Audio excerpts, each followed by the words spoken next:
The Vandals were a tribe of people who invaded Europe in the 4th and 5th century and for no apparent reason destroyed much of what they found there. Sometimes it seems as if the Vandals live again and have invaded the United States of America.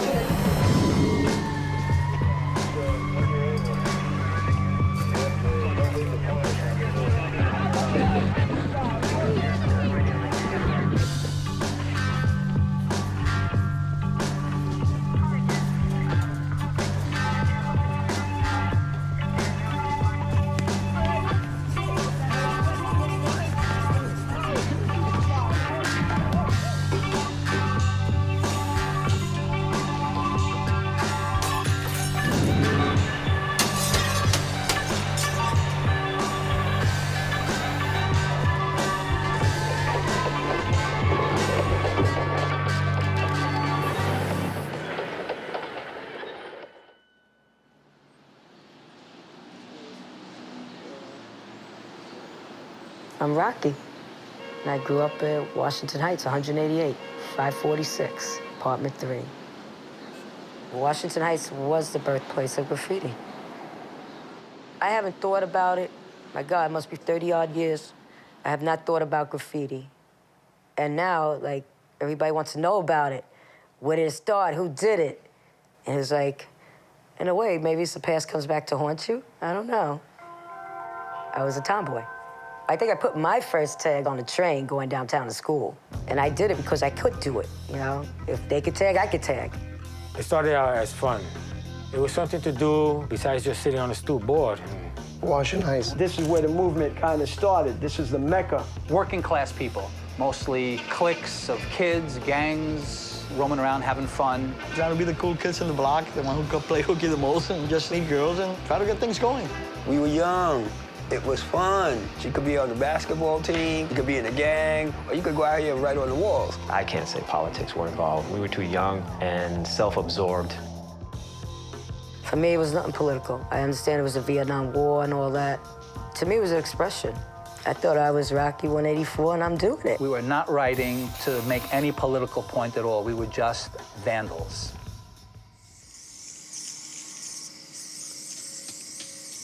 Graffiti is the largest art movement in the world, a global phenomena that can be seen on the walls of every major city. However, graffiti is no longer relegated to the streets and has made its way into galleries and museums around the world. It can also be found on commercial products, from T-shirts to automobiles. And many of the world's biggest brands commission graffiti artists to create special products or design marketing campaigns. There is even an industry dedicated to the production of graffiti supplies, which generates millions of dollars each year. But there was a time before graffiti, a time when marker tags and spray-painted murals did not exist. There was a time when the walls were bare, the tile was clean, and lampposts were just lampposts. Well, these are my tools of the trade, where I first started out with. But these are not the original ones like these. This is from probably 1971, 72, I would say. And I don't have any of my old pilots, but these were the pilots back then. It was only tags and magic markers, that's it. This is one of the first brands we started using, Red Devil. And then they had the wet look paint. And then this is some cheap paint from a store like Home Depot. We used to get these also. As graffiti crews evolved, so did their supplies. Most of the writers were young and poor, so they acquired their tools by any means necessary. Pearl paint was the mecca where you could get the large markers, the ink, the pilots, the midi wides, the Niji wides, and, you know, all sorts of colors. I would buy it, and then if I could, I'd sneak one in my pocket. The way we got the markers and the spray paint was in the usual way. We actually went out and stole that stuff. No, you steal a car, you don't steal a marker. Steal a marker? It's crazy. In the early days, writers used whatever they could get their hands on, from shoe polish to markers intended for industrial use. Now, they added spray paint to their tool set. A marker was a lot easier to go in a store and steal. Spray paint now puts you in a different division. Long trench coats, you put your hands in, you could take your hands out. So you could take cans of spray paint and fill them in. They write their name around so they could be known. It don't make no kind of sense. They want to be known, they don't have to spray their name around, you know? So they really, you think they're trying to be famous? Yeah. Yeah. Do you think it works? Yeah, I think it works. What do you use? You use spray paint cans? Who, me? Well, anyone who does. Yeah, they use spray paint cans. Or magic markers. Magic markers? Or shoe polish. Or what? Or shoe polish. Now, you seem to know. Are you an expert? Yeah. We were like the celebrities, and if I hit a big, clean wall, 30 names would follow. Names tended to be clustered. If you wrote underneath a wall, the next guy wouldn't write around the corner. He would probably write right next to you. And they became bigger, they became more daring, and I was really amazed at some of the feats that some of these kids. The more dangerous the situation was, the more your name would be recognized. It was a sign of the times. It was a sign of our youth, our lack of funds, and possibly the lack of paternal guidance. We didn't care about people, what they would say to us. You know, actually, some of us wanted to be seen doing it. We were trying to get that reputation that, you know, oh my God, there's Henry 161 writing his name again, or Mike 171. We were very, very reckless in the way we did it. See, but my shit was hit and run. Hit and run. See, these fucking guys later on, they had all the time in the world. Go at nighttime, shh, take their time and shit, you know? A lot of the times I was hitting this fucking subway, motherfucker be moving, I was hitting the motherfucker, you know what I'm saying? And the girls just pulled this shit out and start tagging from everybody. But I felt that the women that were out there writing, whether it be Eve 62, Barbara 62, Michelle 62, Charmin 65, S-Pat, Rocky 184, you know, they had a lot more balls than a lot of guys had. When I was doing it, I was the only female that I knew about. And as I faded out, Barbara 62 was all over. Her crime partner was Eva 62. You wouldn't see one name without seeing the other. My first impression of other writers and why they were writing and it was getting more popular was like people were angry. We wanted to be known. That's why we wrote our names. Anybody writing in like Marty was here 69 or Joe was here 72. He wanted to be known, he was there. But we did it in a different way. We wrote our street numbers. We didn't really realize that we were developing a style that nobody's ever done before, that would blossom into more graffiti. Seeing numbers behind tags started from the beginning. You see Tacky 183, I started writing Snake 188. It was just as simple as possible where you could read it. I used to write Snake 1, King of all snakes, because there were too many snakes around and I couldn't take it. And one time I went to Snakes 2 train station, 145th Street on number 1 line. We were good friends. We went to junior high school together. But I went to where he lived, and I wrote on his subway wall, Snake 1, King of all snakes. You dig? You got that, George? His name is George.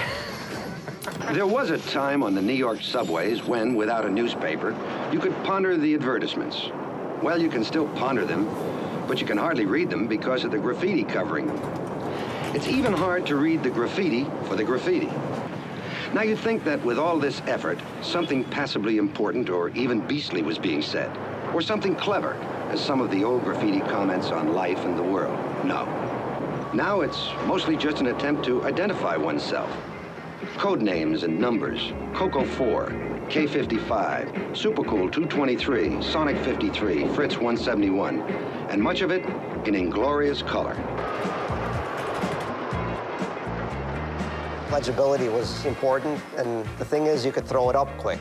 Simple, just black letters, that's it, J-O-E. I wrote Jack Star, and those are just my initials, J-E-C. And the star was just a little squiggly I did at the end. The whole idea, if you had a nice handwriting and they saw your name there, that meant you were there. It was not all about being fancy, and that came later on. Just spread all over the place like a fungus. Bathroom stalls, buses, inside subway cars. Everything was pristine one day, and all of a sudden you see all these names written. You're wondering, who are these people? And the more I saw of it, the more intriguing it became. Graffiti was entertaining for me. When I used to see a clean wall and I had a marker on me, that was like, oh, wow, man. and I would go and start writing my name. The dynamic of writing your name, of doing something that's illegal, of having other people guess who's this person, is one of the many things that attracted me.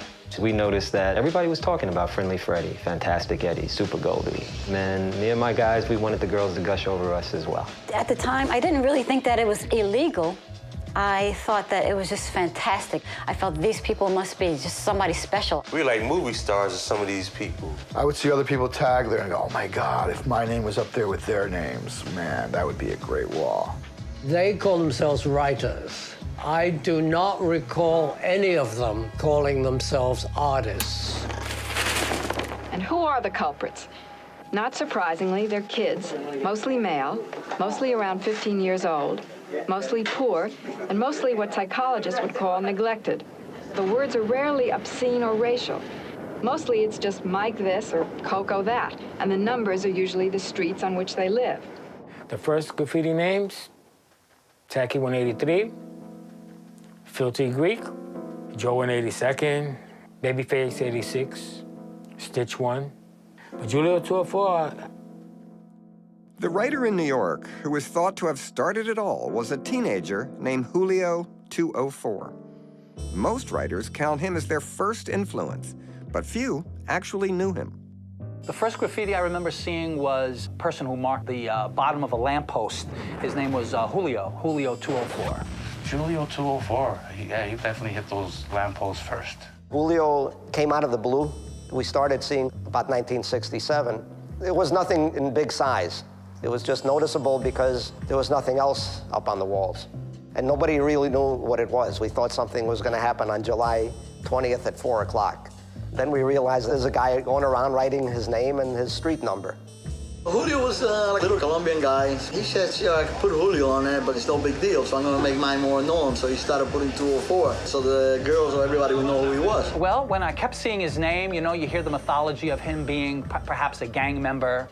And just like a cat marks its terrain, Julio was marking his terrain and his people's terrain. See him a lot up in Fort Tryon Park, Washington Heights area. Columbia University marked their C for the football team on this huge rock. We were hanging around there one day, and a friend of mine said, let's climb to the top of this thing. So when I got up to the top there, I saw on a rock, this guy tagged his name, Julio 204. I go, this guy is everywhere. You know, in my own childish way, I was impressed by that. Felt I'd like to get my name everywhere, too. No one knows why Julio 204 stopped writing, or what happened to him after. But by the late 60s, his marker tag had stopped appearing.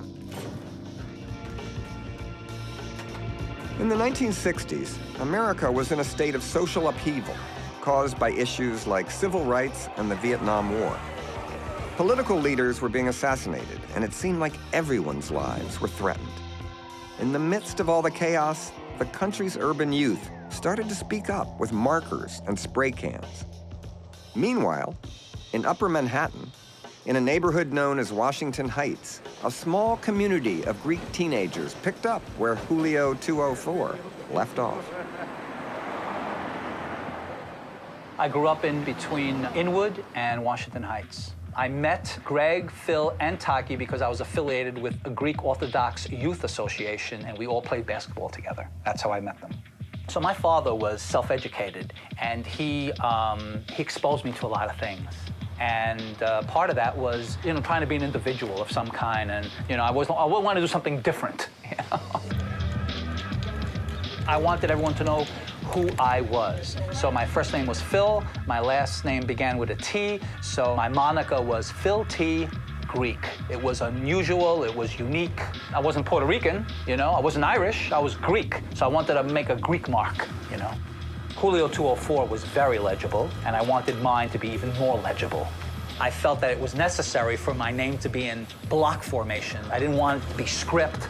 I wanted them to see it and see that it was done almost mechanically.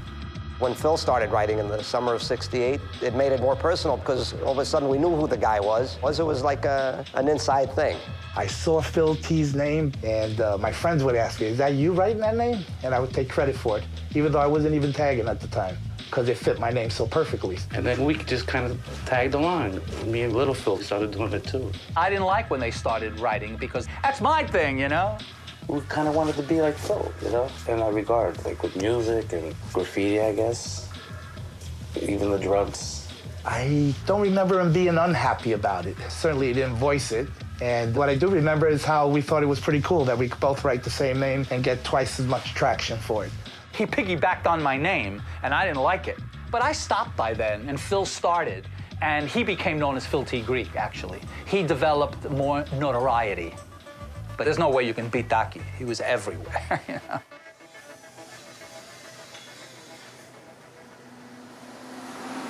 I've always been called Taki by everyone. Taki is a real name. It's derived from Demetrius because when you're a little kid, it's hard to say Demetrius, so you tend to say Taki. It's a very common nickname in Greece, and it either sticks with you or it doesn't. But only a Greek would know that it's a name, basically. I never thought of getting anything out of the graffiti. It was just something you did for the summer. I was either with Phil or Greg, and they were writing, and I said, oh, let me try that. And I just put Taki, and I said, oh, let me put 183, because they're putting the year, they're putting Greek. I'll just put the number, like Julio.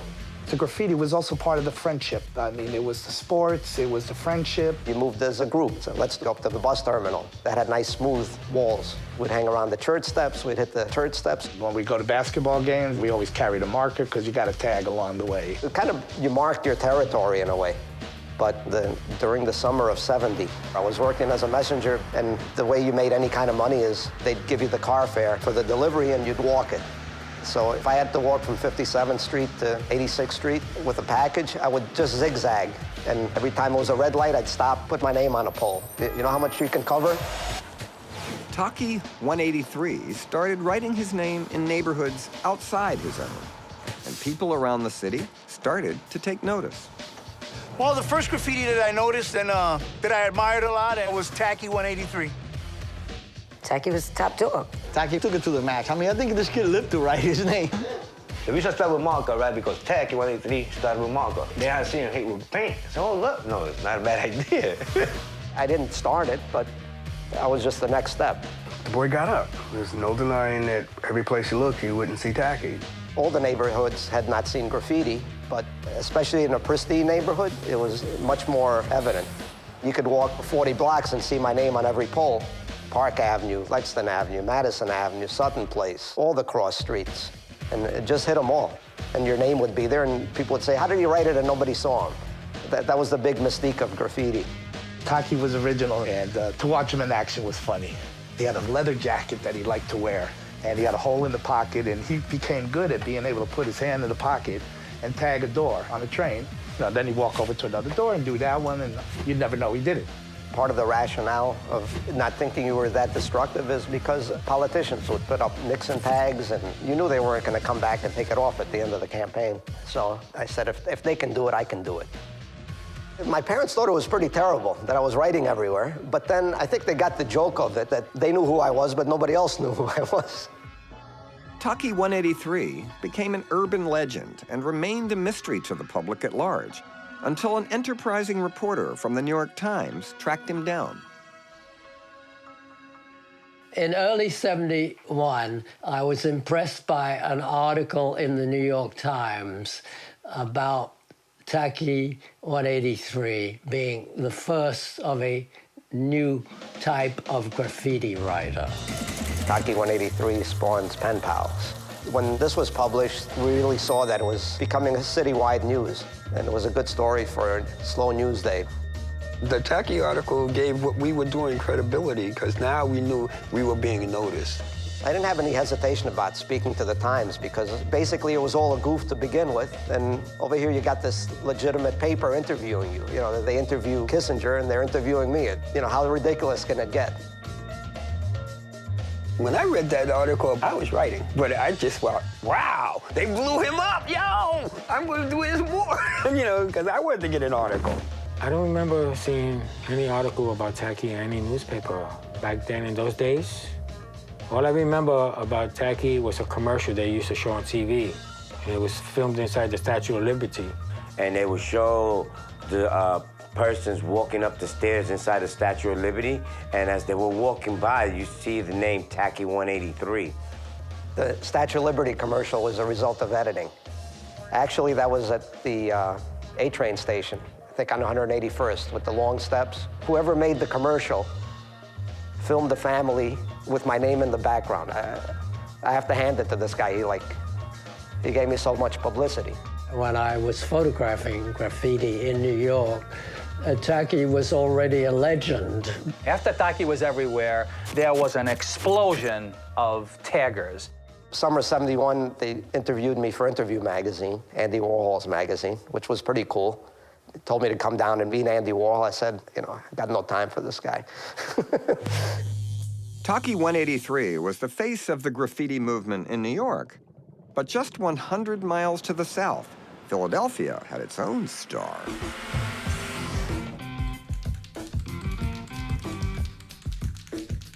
I was established in 1965 at a reform school, and Mr. Swanson, who was the head cook, used to always prepare white bread with our meals. I used to always remember how my grandma used to bake cornbread. So I used to get out of line and go in the back and say, Mr. Swanson, how come y'all don't serve cornbread on a menu? And he gripped me by my shirt and took me out to my counselor and told my counselor, keep this cornbread out my kitchen. And all my peers at the table started laughing, cornbread, cornbread. And throughout the institution, which was infested with gangs, who wrote their names all over the walls of the institution to be recognized by their gang name, I wanted recognition too.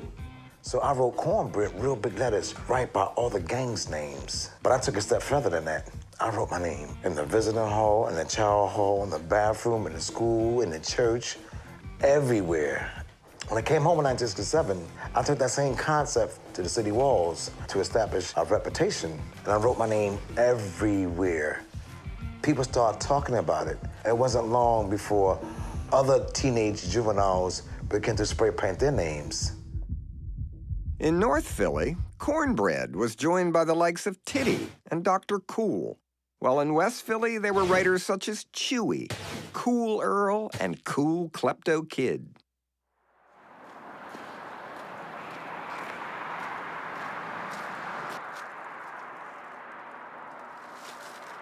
My name is Edward Leatherbury, a.k.a. Cool Klepto Kid, a.k.a. The Kid. When I first started writing graffiti was, I believe, in '67. Small tags with magic markers, and it escalated into spray paint. It started out as a small band of us that hung together, and that was myself, Cool Earl, Chewy. We came from the hood, so to speak, the ghetto, rat, roach-infested areas, people not having very much. And we went out and pretty much put our names out, and it was like, we're here. Well, one particular day, Chewy, Kid, and myself and a few other guys was writing on the L's in Philadelphia, and Eddie decided to write his name on the L's. He wrote Kid. And I'm sitting on the L in the seat, and I'm looking at him write Kid, and I'm thinking, well, get me, write my name up there. And to my surprise, instead of just writing Earl, he wrote Cool Earl. So Kid was the first person that wrote Cool Earl for me. I chose to use my real name, but because of that little art flair in me, I knew I could come up with something special. So, and to this day, there's only one dude I know that could really do it like me, and that was my man, Joe Cool. I got the name Joe Cool from the cartoon character Snoopy. When I turned 13, my parents sent me to karate school. And, at first they used to tease me and call me Karate Kid and stuff like that. And as time went on, I couldn't shake it. And here I am now, and still can't shake it. I have people right now that they don't know my name. It was just more of a vandal type thing. We were just on the subway writing on the cardboard advertisement, like a Zorro type of insignia. We were going over South Philly, North Philly. We was going all over the place. Everybody wanted to be cool just like us. Everywhere. I see this guy's name. I said, how did they do that? How did they get it here? How did they get up there? We were just having fun. You know, cops chased us, they couldn't catch us. You know, it was a cat and mouse type thing. You know, when we were hitting and they'd pull over and jump out and try to catch us, all of us were pretty fast, and, you know, we was having fun. We went on excursions at night in the bus terminals when we thought that no one would see us, and we hit every bus we could hit. I used to live with my aunt, and my aunt used to tell me, look, if you're not in the house by 9 o'clock, you gotta sleep in the hallway. Every night we would go out and write, and I never got home at 9 o'clock, so I slept in the hallway a many night. We didn't want to be a part of gangs. That's why we broke off into different clubs. Delta Phi Soul, Cornbread was a part of North Philly, and in West Philly, me and Cool Klepto Kid was a part of Club Odigma Experience, meaning cool experience. Writers from both sides of town belonged to crews modeled after fraternities with names like Phi Odigma Experience and Delta Phi Soul. The crew's main focus was to throw parties at social clubs, so it was only a matter of time until both groups of graffiti writers met. Let's say we would hit a wall, a clean wall, and we'd come back at a later date, and Cornbread and his crew would have hit that wall. So we started leaving messages, you know, and finally we did connect. We met at a dance hall, Shanahan on Lancaster Avenue. West Philly used to fight North Philly, so we knew that was gonna be some trouble outside when we went to North Philly. So I seen Cool Earl on a cool cap. So I told him, I said, Cool Earl. He said, what's up, man? I said, what's up, Cool Earl? He said, what's up with you? Who are you? I said, I'm Cornbread. He said, no, you ain't Cornbread. I put up my marker. I got the felt whip and I went straight to the wall, Cornbread. And he just says, hello, Chewy, Bobby. He started calling the whole gang. Here go Cornbread. And then just hugging me. We recognized each other by reputation. And we introduced ourselves, and it was like, you know, it was great. You know, finally I meet Cornbread and Teddy and Dr. Cool and Took. But when we met, it was just, let's go tag some walls together. You know, that set the party in tone. With North Philly and West Philly writers united, graffiti in Philadelphia spread like wildfire, and the media picked up the story. I think the name that got me the most was Cornbread, because it was so unique. It said so many different things, you know. All of us had good names, but, you know, Cornbread just was an easy name to stick in your mind and easy to remember. And the more we got into it, the more publicity we kept getting. There were some imposters during that period also. So I'm going to work one day. I got a job at Nabisco Bacon Factory. And I open up the newspapers, and I read about my own death. The fantastic career of one of Philadelphia's best-known graffiti artists came to a violent end Sunday outside a hotel and bar. My reputation is going to this guy's grave. I had to do something to let the public know that I still exist. So I had pondered countless possibilities and came to the conclusion to spray paint my name on a live elephant at the Philadelphia Zoo. I went to the zoo, spray paint in hand, came over the fence, and came to his pit. I walked up to the elephant, and I wrote, Cornbread lives. I got locked up that day. When the police officers learned that I was in custody, all the cops started coming to my cell, asking me for an autograph. My name rang like Jesus Christ. They talked about that in the newspapers, and it just blew out of context. Cornbread, he's the most famous it was. This guy name on elephants and stuff like this, you know, and that's pretty bold. You're gonna go to the zoo and write your name on an elephant. You know, because, again, we were always trying to find the wildest things you could possibly find that would get the attention of other people, you know. And, you know, this, of course, this was really wild. I mean, this is off the chart to go over a fence and spray paint an elephant. Vandalism is one of our country's biggest problems today. Estimates for destruction to school facilities alone is over $100 million per year. And counting all acts of vandalism to public and private property, some experts push the figure to over $1 billion every year. Of course, $1 billion is only money. But what about the tens of thousands of these young people convicted of these crimes? I had some sources in the black community in Philadelphia, and a couple of them said they could help me find these guys. So we set up a meeting at the Philadelphia Inquirer. I remember May 2nd, 1971, Today magazine did an article on the aerosol autographers and why we do it. That was my mission as a reporter, to explain it. But when people read it, they took it the wrong way.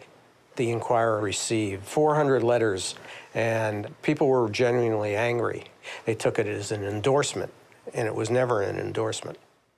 I think at that point, things really blew up, and a number of other writers came out of the woodworks. See, somebody wrote up here the crew. I don't know who put the crew here.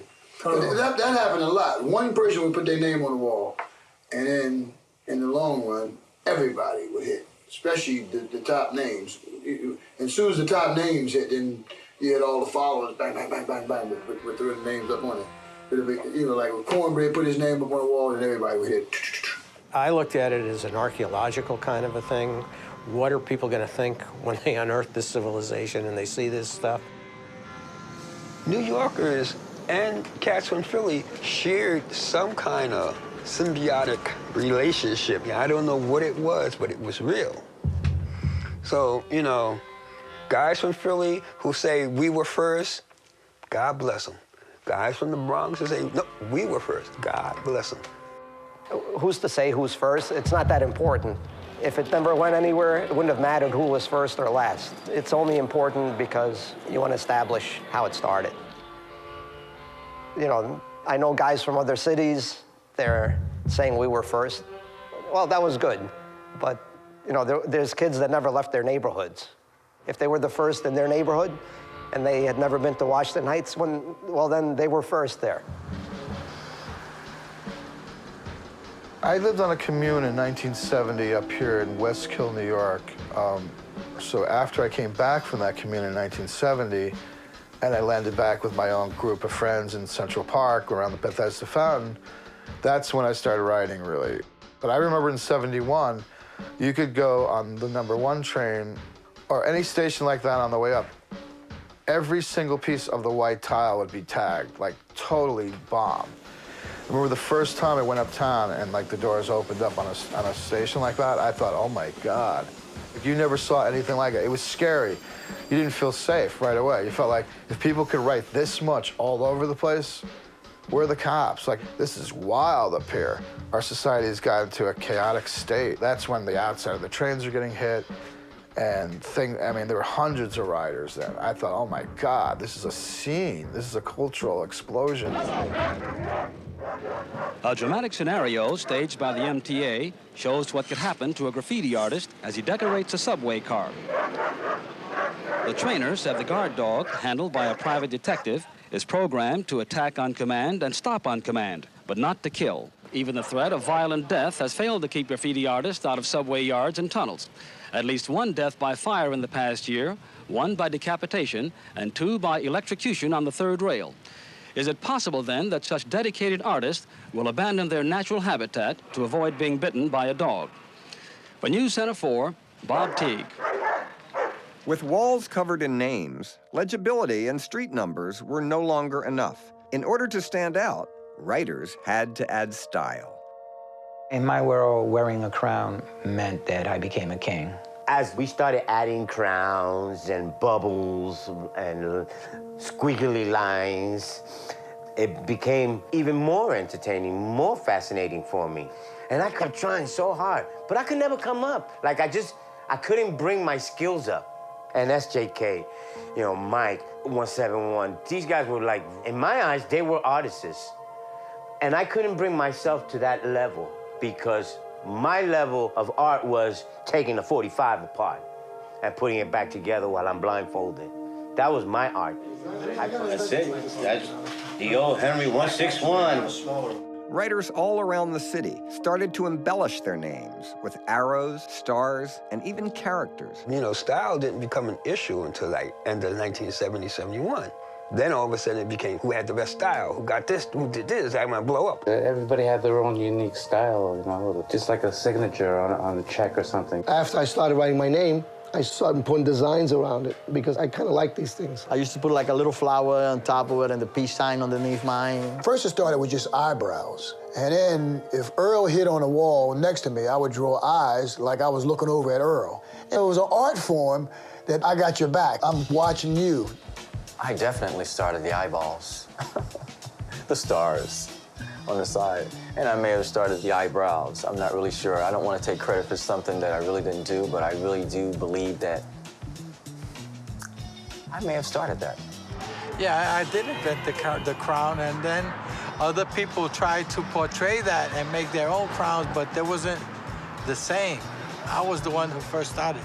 Babyface 86 started with the crown. You know, some other person saying it was him, but nah, he lied.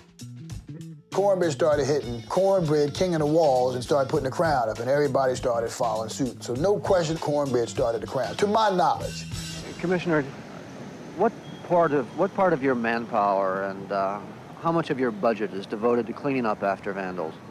Well, the direct cost of vandalism, we figure at about $1,100,000 a year. The indirect cost is very much higher than that because we're constantly having to divert men who could be doing constructive work in the green parts of the park to correcting antisocial and often very vicious acts. At the moment, we are dealing with a program which tries to act on the principle that if you can catch vandalism quickly, you prevent that further deterioration which sets in. And we have organized squads and trucks in each borough which are going to be able to go out and do the minimal but necessary repairs on the spot. When that's done, they leave a sign saying, we've been here in a preliminary way, the vandals have done their work, but PRCA will be back. I became attached to it. It's like a disease, I guess. I never left home without my magic marker. I used to get home late at night. From the morning, I come home all fucked up, full of paint, all over here, all over my hands, you know, like, then go home, eat, take a shower, back the same shit next morning. It was an escape route. I would forget the streets. I didn't think of no violence. I didn't think of my mother getting beat up. I didn't think of anything bad. My mind was just focused on the graffiti. We're adventurous, you know what I mean? Like governors travel, you know what I mean? You just want to go on an adventure, you know? Get out of your neighborhood, see something different. They know me as Mike 171, Mighty Whitey, the Uptown Moneymaker, Downtown Heartbreaker. From the city with no pity, so nice they had to name it twice, New York, New York. If you mess with me, you will see how much trouble I can be. Always with 38 and 45. But they were my spray cans. That's how I express myself. It's how we grew up, man, you know?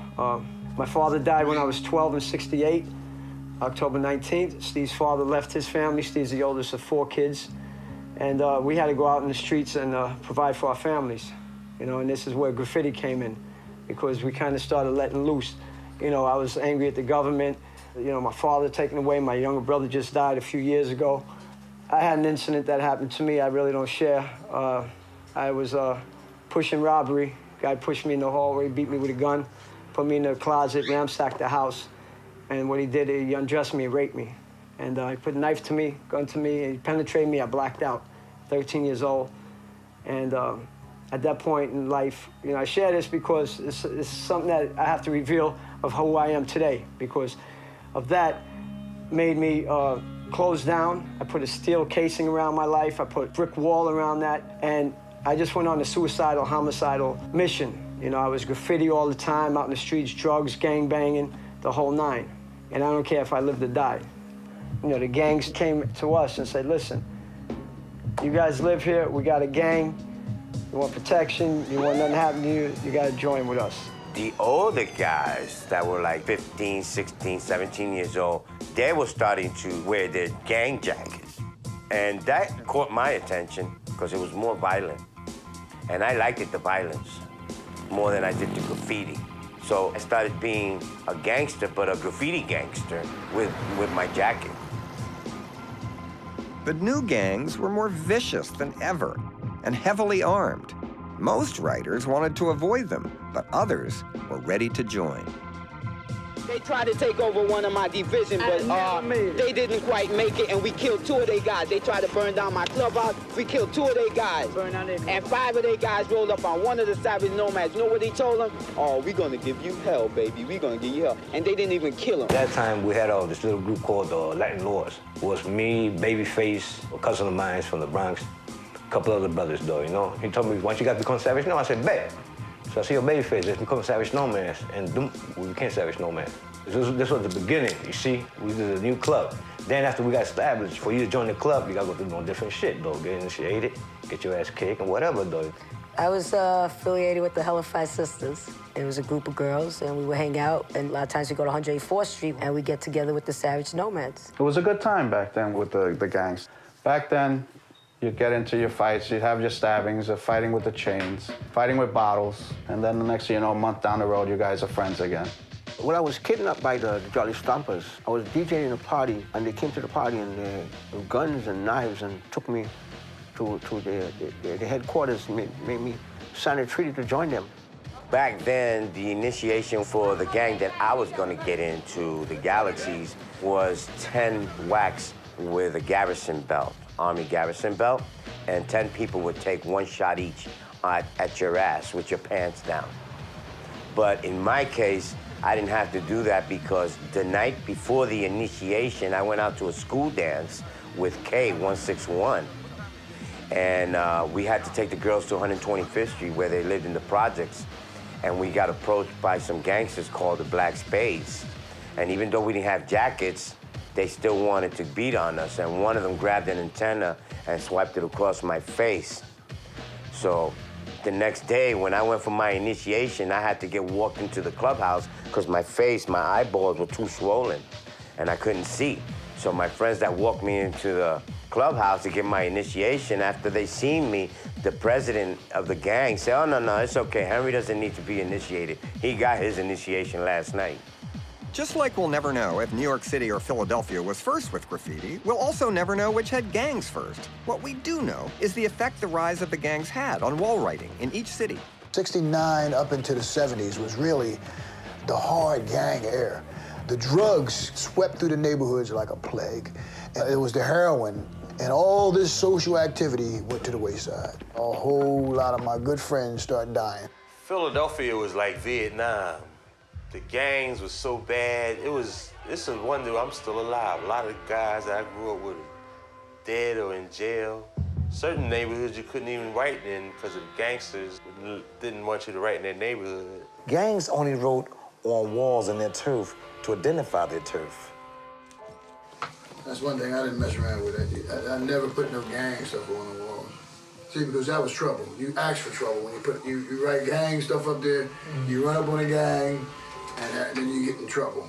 Yeah. You know, you write gang stuff, we got in trouble. Remember, we got in trouble when we was on 60th Market one day when the moon was chasing us. Yeah, talking about we heard you wrote your name on our turf and all that. Yeah. Oh man, I told him, remember, I said I wrote my name in a whole lot of turfs. One thing I didn't back down from. But I knew when you get out of Dodge and things got crazy because you knew most of the time a knife or a gun was coming out. I could sense it's time to go. Writers who were also gang members faced the difficulty of a dual life. This is our area, Young Galaxy's area. This is our territory. We still were gang-oriented, even though we were doing the graffiti. Because like this, you get busted, right? Then they say, hello, Joe 182, Savage Nomads, you know? This is the same fucking guy, though, you know? I don't want to get no blame for bullshit, though. If I get busted, Joe 182 is a different story. I get busted for doing gang shit, that's a whole different story, you know? So I keep it like that, though, you know, keep it apart. Most writers were not in gangs and hung out in small, unnamed groups that lacked organization. But in the summer of 1971, that started to change. If it was in this book, it had to be before 74, because that's when I went into the Navy. SJK, yeah, the Greek fella, he's a nice guy, too. Writer's Corner. It's a very interesting corner, that Writer's Corner. That corner right there is where Snake One used to live, my nephew. My sister had an apartment there. Writer's Corner was a corner that was developed, I believe, by Snake One and Stitch One. Stitch One is the one who invented Writer's Corner because his girlfriend used to live about maybe 50 feet away from the corner. Before it was Writer's Corner, it was Stitch and Rocky's Corner. Stitch and I were in love, and he treated me like gold. His parents, I go over there, it was like Christmas anytime I went over there. They treated me really well. There's where my father had a problem. He wasn't very fond of Stitch. Stitch 1 was the tough guy, the master-at-arms of the group. He would take care of us. Anybody mess with us, Stitch took care of them. And I was a little bit of that too also. Stitch was tall, dark, and bow-legged. His family came out of Cuba. And he just had that face that just hang and wait to see who came up. Then SJK 171, myself and Jack Starr met Snake 1, Stitch 1, and Cat 87. They asked us to be members of the Writers' Corner 188. Now, that was kind of a borderline between the gangs of Washington Heights. This was a meeting place, the safe haven. We used to sit there, spray painting that corner. There used to be a Writers' Corner truck that everybody hit. And the guy didn't seem to mind because he gave up cleaning the truck. I don't remember anybody's legal name. We all knew each other by our tag name. After a while, all the writers from all around the city, from Brooklyn, Bronx, they would all come up there. We hung out there. We'd go to Writers' Corner to see who else was on Writers' Corner, what other graffiti writers we could meet, what other styles we could pick up. It would get packed in a matter of seconds. Their markers, their cans, what they're gonna go, what they're gonna do. And we kind of combined everybody together, you know, like opened up. Number one question when you met a writer was, do you write? And when they said yes, it was, let's go. And it wasn't looking at them for what they looked like or who they were or how they spoke. So the gangs, the colors started coming off. So graffiti kind of broke down the barrier of the gangs. It was that unification of we are all writers. It was our spot, our moment. It was a way for me and Stitch to always be together. I look back at it as, people say, you know, you gotta be a certain age to love and feel. I really love Stitch. I think I put him so far in the back of my head. But when we talk about him, he was one true love. And that's how I look at graffiti. Stitch 1, Rocky 184 equal graffiti. That's how I look at it. Writers' Corner was the hangout spot in Manhattan. But across the Brooklyn Bridge, writers Friendly Freddy, Fantastic Eddie, Super Goldie, Flowers Dice, and Undertaker Ash, as well as the gang The Vanguards, developed a local style, complete with loopy letters and lots of flair. The Brooklyn writers that I experienced, seen the most, and it was mainly because I took several trips down to Brooklyn, but like Flowers Dice, Undertaker Ash, and their styles were so much more unique that it sort of created a need to go back to Brooklyn more often to see what was happening. The best I can remember Flowers Dice as being something like that. It was fairly simple because they were very, very early. I just remember him looping the F a bit and, you know, Friendly Freddy with a bit of a flourish, but not, you know, like the subsequent Brooklyn style. You know, because Brooklyn style was always very fancy. For example, you can do a simple end like this, or you could do the, I think, the Knoll end like that, or the Vanguard fancy Brooklyn style end. The style changing from straight letters to script, if you will, or designing, was an evolutionary process, I would say. Sometimes you had to write quicker, faster. You start incorporating art into it. Personally, I love the Brooklyn style. It had much more flourish to it and pizzazz than any other before and since, other than maybe the Philadelphia guys. There are no 120s or 161s or anything like that in Brooklyn. You know, all the streets have names, and I think it's perhaps a more individualistic place than some of the others. Undertaker Ash. Undertaker Ash is a good friend of mine. Been a friend of mine for almost 40 years. And at one point in time in Brooklyn, and if you ask real people who have real memories, Undertaker Ash was everywhere and probably was the #1 graffiti writer in New York City. My name is Undertaker Ash. It's my tag name. I started writing from 1969 to 1970. Everyone wanted a tag name that's original, so I always look at the Undertaker as a very mystical person. And, you know, he never dies in the movie. He's always the last guy in the movie to leave. So I said, well, I'm going to use that name, The Undertaker. It was a social thing, you know. But then hanging with the guys, it just elevated to another step. There ended up being a core group of us that were hanging all the time, that were doing that. And one Friday after school, we decided to go to Dino Nard's house and sit down and actually have a meeting. There were a lot of people there. There was about 20 or 30 guys there. And Dino and I had a brilliant idea to try to bring graffiti artists under a banner, and the organization was the Ex-Vandals. They would soon become probably the most popular graffiti name out there, at least in the Brooklyn scene. What he did was convince everybody, also from a marketing standpoint, let's take a period of time, at night, go to all the places that everybody is going to see and bomb the shit out of it. But let's not write our names next to Ex-Vandals. Let's get Ex-Vandals out and create a buzz.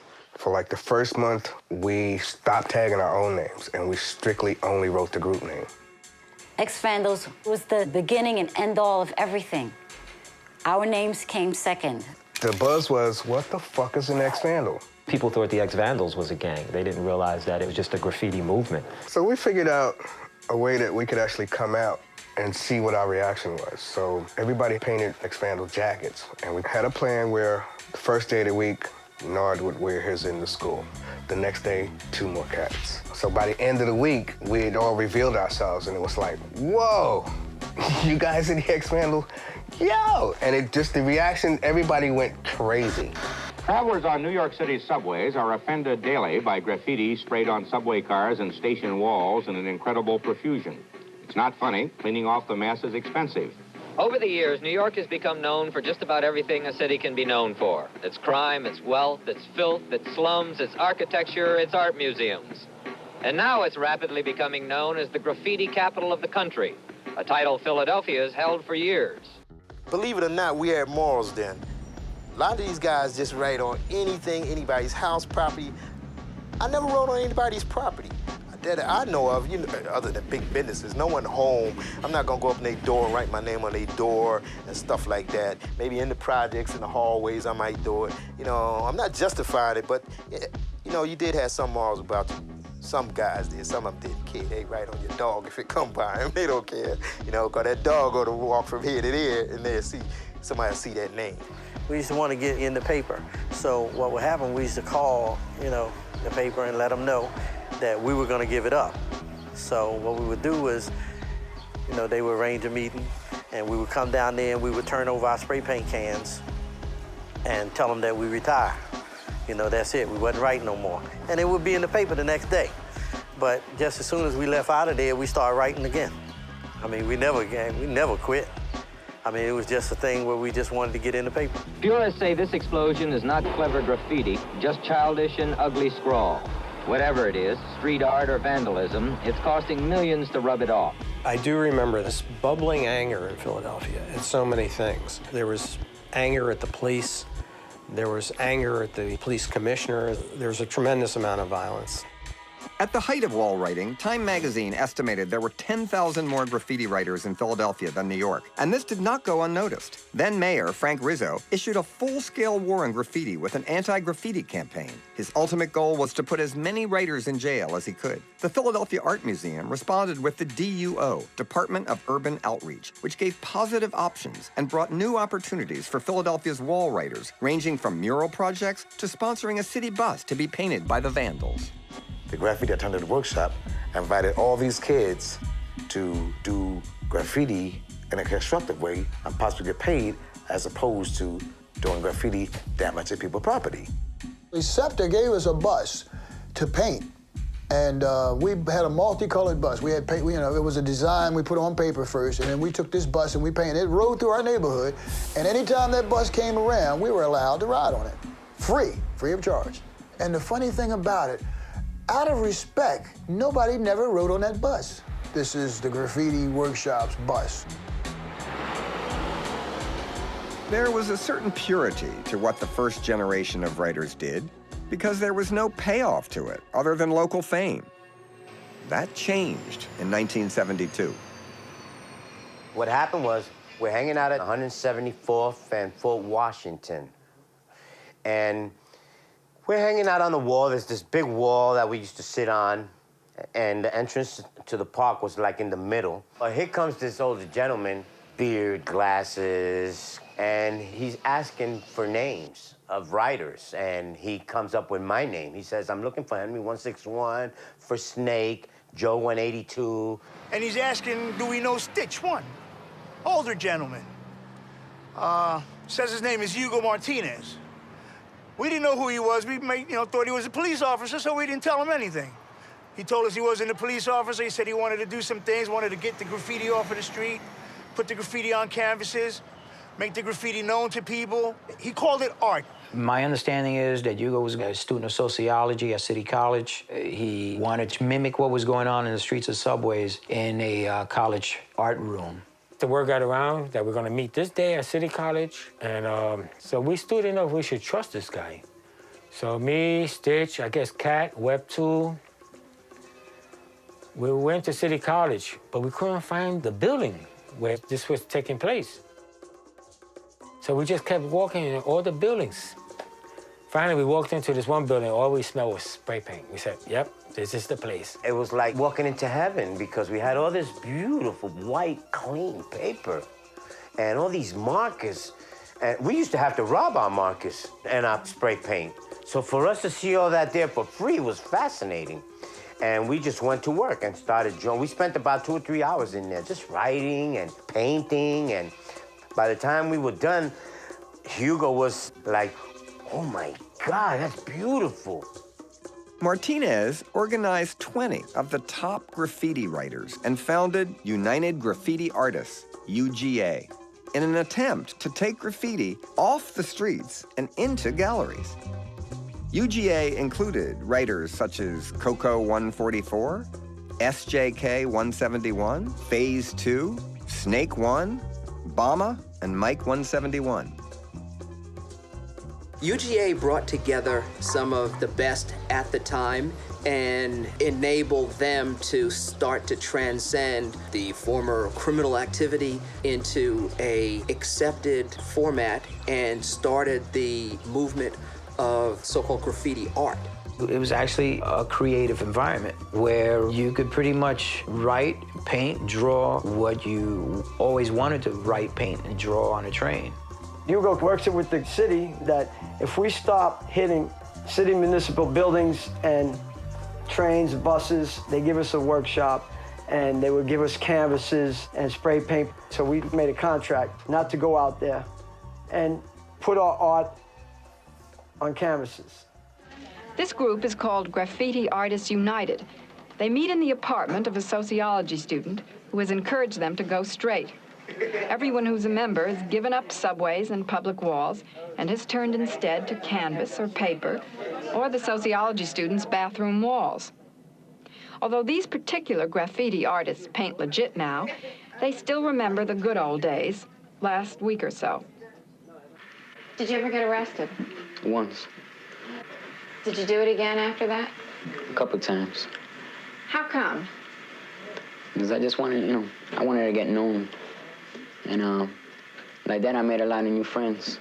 After you go, after you're in the yards and you write your name on every train, like the day later when they come out, you just sit, in the station the whole day and just watch your trains going by, different colors. Real nice. I give him a lot of props for his concept, to put 20 of the top artists together and have it be formed by their peers. Took a lot of things to conceptualize. We had meetings, we decided where we wanted to go, what we wanted to do, what kind of materials to buy. Pretty much everybody took on a responsibility. He started selling a lot of our paintings, and he said that he was selling our paintings so that we could have more materials to do this. So we said, okay, we agreed to it. We were young, we didn't know what was going on. All we know was that we was getting free markers and spray paint to do graffiti. We were getting paid. We thought we were getting paid. He had people that wanted their apartments graffitied. But I don't mean people from the Heights. I mean people from downtown, Park Avenue, Fifth Avenue. People inviting us just to write on their walls and stuff while everyone's partying. And we're exposed to like this high society. UGA was the first group to actually sell graffiti on canvas. UGA is what ground broke the writing culture into the art world. Bill Hart from the Razor Gallery walked up and handed me a check. And I went, what? How much do you get? He goes, I got mine. I said, oh, this is mine? Thank you. When we did the Joffrey Ballet, you know, here I'm a kid, I'm 15, 16 years old, I'm getting a standing ovation in the city center in New York City. I never imagined this was gonna happen. And how good it made me feel about myself and how good it made everybody else that participated in it feel. I can't even explain it in words, man. It was just living it was grand. UGA introduced graffiti to the world at large, and it was a positive experience for many of the writers involved. Some, however, have different opinions. Hugo capitalized. Nobody cared about the money, but, you know, you talk about people that we need money. We're getting older, we want to do things. So, yeah, he caught your ear, caught your eye, the green, and I feel he sold a lot of pipe dreams. Hugo wasn't promoting them, you know, the writers. Hugo was promoting Hugo. But after you're doing galleries, you're doing shows, money's coming in, and we're not seeing a penny. Red lights go up, the flares go up, you know? He's not the one out there spray painting. He's not the one spending the whole night up in the yard getting paint on you. Then we come back all soaked and peeling shit up for hours off our hands and faces and changing our clothes, you know what I mean? We're the foot soldiers that did all this stuff. And then he comes over and becomes a glory hound, and he wants it all for himself. And, you know, in New York, it don't go that way. So one day we confronted Hugo. We brought some of the guys, me, Henry 161, a few other guys. We bum rushed inside and we just tore the place up. I told Hugo, you got our money, what are you doing, blah, blah, blah. You know, you come in our neighborhood, and you do this to us, you can't do that. We're not allowing this. While everybody was trashing the place, I was trashing Hugo because I didn't care about none of the materials. All I wanted was to crack his head, and I really did. Good, too. Henry 161, myself, Joe, these guys came with bats, chains, stickball bats, stuff like that. They went upside Hugo's head. And a couple of the other guys that stood in the way. Yeah, I feel graffiti lost a lot of its purity with Hugo, yeah. People were, you know, saddened and, you know, everybody just broke away. No matter what the writers' experiences were, UGA changed graffiti forever. It marked the beginning of a multi-million-dollar industry, but as some would say, the end of graffiti's innocence. Remember Kilroy, the peripatetic GI of World War II who was always there? Well, he's not here now. And anyway, he never made his mark with the graffiti experts of today. That's because he didn't have a spray paint can and a felt-tip pen. For these are the real villains of the graffiti explosion. Quick and easy to use, and difficult to erase. It occurred to us to interview some of these people, those who leave their marks. But that would be giving them too much of the recognition they seek. They have their medium, and their medium is perhaps the message. A callous disregard for society in a vain attempt to be somebody. Moments like New Yorker Magazine are key because cats were only getting props from other writers and the people in their neighborhoods who knew what the deal was. The minute it came out in the magazine, it was like media coverage. And that took an awareness to a whole nother level and gave the press that much more juice, and it became a whole nother ballgame after that. The fame and the article, and once the newspaper and television picked it up, really hurt the graffiti because then everybody started doing it and it got out of hand. Graffiti is a fancy word for an old custom, writing things on walls. The thing that really made me crazy is when they made Turk 182, the movie. It was like, you know, the guy just said, let's call it Turk 182. I mean, he had to base it on me, the name. Obviously, the movie wasn't based on me. 3 weeks ago, he hit the Battery Park. A week later, the Super Train. Now it's everywhere. I remember the movie Turk 182, and right away I thought of Taki, you know. And I haven't seen Taki in years, but right away I went right to Taki. When Turk 182 came out, everybody said, they're using your name. I want to talk to you, Turk. Because it was a subliminal thing. People were reading Turk 182, but they were seeing Taki 183. I called up Taki when the movie Turk 182 came out, and I asked him, did you consult or did you get any money on it or something? He goes, no. I go, okay, whatever. We just laughed about it. Although Taki could laugh at a Hollywood movie stealing his name and inadvertently bringing him even more fame, not everyone else was willing to take the commercialization of graffiti so lightly. The graffiti changed once that dollar figure came in. Joffrey Ballet, and the first painting was sold. It took the purity of what we were doing out of it, because there was no value. It was priceless. It was like a Mona Lisa. You know, this was our work. This was from our hearts. This was our souls. This is the life we were living, the hardship that I just shared with you guys.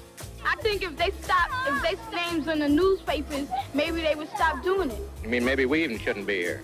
No, like y'all thought when they spray their name, they want it to be shown on the newspaper. So y'all show it and they get what they want. But if y'all won't show it on the papers no more, they won't do it because they know it ain't gonna get around. Although we'll never know if Philadelphia or New York started graffiti, it should come as no surprise that they both experienced the bittersweet end of wall writing's innocence. The ideas that appealed to the first generation of writers to start writing in the first place would ironically be the same ideas to sway the wall writers as their opinions toward graffiti began to shift. By 1972, I had stopped writing. There was nothing else to do. I was a writer of convenience. If I was there and it was easy, I would do it. But it was never important to compete. You know, I didn't want to start hanging off bridges and going into train yards. Just like I never considered myself an artist. At some point, the guys that were doing it, they have such fancy stuff and they're switching nozzles on cans to get different effects. That was like over my head. The fact that graffiti has become a multi-million-dollar industry to me is absolutely insane. The commercialization of anything and everything is a particularly American phenomenon, so I'm not surprised about it. There is nothing that America as a country hasn't commercialized. And seeing as that I never made a dime selling any canvas to anyone, I have always been a tagger, wall writer, and agree that if you want to do this kind of stuff, I wouldn't say break the law, but if you want to throw something up on a wall and appreciate it for what it does to that wall, that's the essence of it. You're not tailoring what you do to satisfy a specific audience that's external to yourself. What we did as kids had nothing to do with anyone outside of our world. We were just being us, which ended up starting this movement, which is now a culture. Graffiti wasn't just writing your name. Graffiti was an expression of how you dressed, how you danced, and how you reacted with the youth around you. If you think about this art form from 1969 to 1972, all the major innovations happened in those few years because it went from simple marker hits to massive spray paint extravaganzas. It all adds up to one big story. We were just, didn't have anything to do at the time. You know, sports, if you weren't good at it, if you weren't involved in the gang, you didn't have anything else to do. Let's go right on the subway. And I look at it today, all these years later, and I'm fascinated by new names, and I wonder if the reasons for why kids did their writing is still the same. If I were a betting person, I would bet that it is. So to all of you people that had to paint your walls over and over and over, ... etc. I apologize to you from the bottom of my heart. Graffiti is attractive to kids because it's a cheap way to get notoriety. If you're not a great athlete, you're not a great scholar, you can always be a great writer. You know, you walk into a place and say, well, that's the guy that scores the most baskets, and that's the guy that writes a lot. Back then, these were the celebrities because they were all over. Everybody knew them. Even if you didn't know them personally, you knew the name. To be honest with you, I don't know if it's addiction or the fame. It was more like a job. For me, I just live for today. You know, yesterday's history, tomorrow's a mystery, so I lived it to the fullest. Because the worst already happened to me. The worst you could do is cage me or put me in jail, whatever. You're not going to take away who I am. You know, and so graffiti was a way of me expressing myself, putting it out, as you see. Mike 171, to you with love. And I think the reason why it was never legalized or never sanctioned was because they're afraid of freedom, you know, not you, but, you know, they're afraid of freedom of speech and thought. They don't really want that to exist. And there were no leaders, and there was no school, no institution. The people themselves developed it, and they got together and found out that the differences between each other weren't so different after all. We were family to each other. And we made each other feel important. We showed each other love. And graffiti did that. Phil went his way, and I haven't seen him in 35 years, even though I do see Greg. Taki, we were friends, we grew up, but we didn't communicate afterwards, so it's really neat. I mean, 35 years later, I would have never imagined that graffiti would bring us all together. I'm glad you came out, man. Yeah, that was full circle. Yeah. It was fun. It was a nice time in my life. I cherish it. They were good friends. You get me to cry, man. I was a sensitive guy. I'm glad that at least it spawned artists. That, to me, I sort of like that. And once everybody's doing something, you're nobody, you know. Even if you say, oh, I was the first one, people are like, so what? Somebody's doing it bigger and better, and you're no longer a celebrity. I had a great time with it. And I'm proud to say I was an originator. I was, the first ones to do it there. Yeah, I made my mark, and I did something new.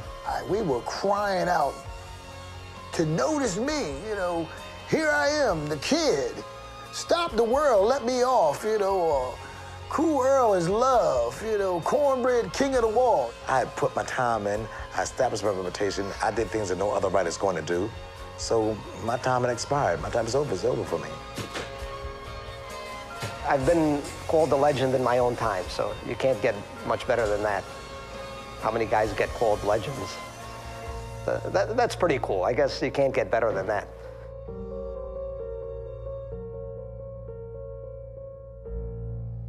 What do you think about graffiti? What's that? Writing on the walls. I think that's pretty over there. You don't like that? Or to make their pants pay for it. Every one of them. Lock them all up. Lock them up. What do you think about the writing on the wall? I don't know. You don't know? No. Do you like it, not like it? I don't like it. You don't like it? Why don't you like it? Oh, because it doesn't look very nice. I don't know what they're trying to say. As long as there's no profanity around it, it's all right. Usually there is no profanity in it. They're usually names and, well, it's better than the men's room. Yeah, you're right. I agree with you. I do think it would be a good thing if they could catch the culprit or the culprits who are responsible for desecrating the walls. I think it's entertaining. I think they're very pertinent, they're very catching, and they're very truthful, and they're presented in a really good way. It's conveying a socially constructive message, isn't it? The others give a message, but in order to understand it, you have to understand so much more about the people who wrote the message. If it's not channeled, the kids are just going to continue to do it. They have a lot of energy. Take this energy potential and put it to use. It's all right with me just as long as they don't write on my wall, Don't that make sense? It does make a lot of sense. I'm telling you. I think that's the crux of the problem.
My life post-graffiti is, I'm